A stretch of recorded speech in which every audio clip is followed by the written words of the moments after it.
সবাই যদি মায়ের দোয়া বলে, মায়ের দোয়ার উপর তার কোনো দোয়া হয় না। ইনশাল্লাহ ওই দোয়াতে হইলেও জিতবো ইনশাল্লাহ। বাংলাদেশ আসলে মায়ের দোয়ার টিম এইটা শুনছি, কিন্তু আসলে এটা আমি মনে করি পার্সোনালি এটা আমি বিলিভ করি না।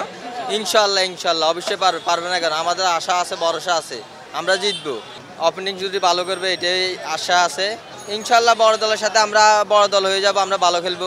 অবশ্যই সাকিব আল হাসান এবং মুস্তাফিজ, এই দুইজন ভালো খেললে বাংলাদেশ অবশ্যই জিতবে।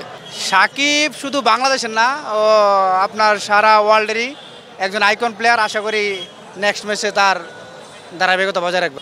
কালকে best performance Tanzil Tamim. Shakib Al Hasan average, ও ভালো করতে পারে, খারাপও করতে পারে, তবে ভালোই বেশি করে। লিটনের কাছ থেকে আমরা ভালো একটা রান পাওয়ার খুবই আশা। এখানে আসলে মাহমুদুল্লাহ এককভাবে কিছু করতে পারবেন, দলগত যদি মানে নৈপুণ্য দেখাতে না পারে তাহলে ভালো রেজাল্ট আশা করা যায় না।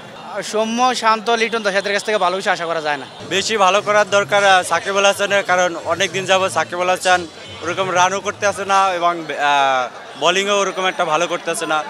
গত ম্যাচে সাকিব আল হাসান অনেক রান দিছে, প্লাস উইকেট পায় না আর কি এরকমের। সাকিব আল হাসান ইদানিং লাস্ট কয়টা ম্যাচ ধরে সে বোলিং খুব খারাপ করতেছে, কারণ প্রতি ওভার 10-এর উপরে করে রান দিতে আছে। তার বোলিং দিক দিয়ে একটু ভালো করলে আমার বেশি ভালো লাগে। সৌম্যরা খুবই খারাপ খেলতে আছে ইদানিং। শান্ত অধিনায়ক হইয়াও খুব খারাপ বাজে একটা পারফরমেন্স আছে। এগুলা শান্তর কাছ থেকে ভালো চাই, যেহেতু অধিনায়ক। আমার তো ওইভাবে মনে হয় না সাউথ আফ্রিকা হারাতে পারবে, কারণ বাংলাদেশ যেই খেলা এবং যেই খেলার ধরন, তাতে মনে হয় না যেন ভালো কিছু একটা হবে আর কি।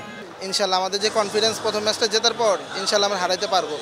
শুধু একটু মানে চেষ্টা করতে হবে। আমাদের যে ওপেন ব্যাটসম্যান আছে, ব্যাটসম্যানরা এই সৌম্য আর হচ্ছে তানজিদ তামিম, ওরা ভালো খেললেই হবে ইনশাল্লাহ। একজনের কাছ থেকে তো আসলে এত আশা করলেও হয় না, বাকিদেরও উপরও মানে একটু ডিপেন্ডেবল হইতে হয়। সো মাহমুদুল্লাহ একটা ম্যাচ ভালো খেলছে, ওটা বাদ রেখে বাকিদেরকে ভালো খেলতে হবে, টিম পারফরমেন্স করতে হবে মোট। আশা করি বাংলাদেশ অবশ্যই কালকে ভালো খেলার চেষ্টা করবে এবং সাউথ আফ্রিকাকে বিট করবে। আসলে এক্সপেকটেন্সি অনেক কমে যায় আসলে প্রিভিয়াস হিস্ট্রি দেখলে, কিন্তু তারপরেও আশা তো থাকেই, আশায় বাসে মানুষ।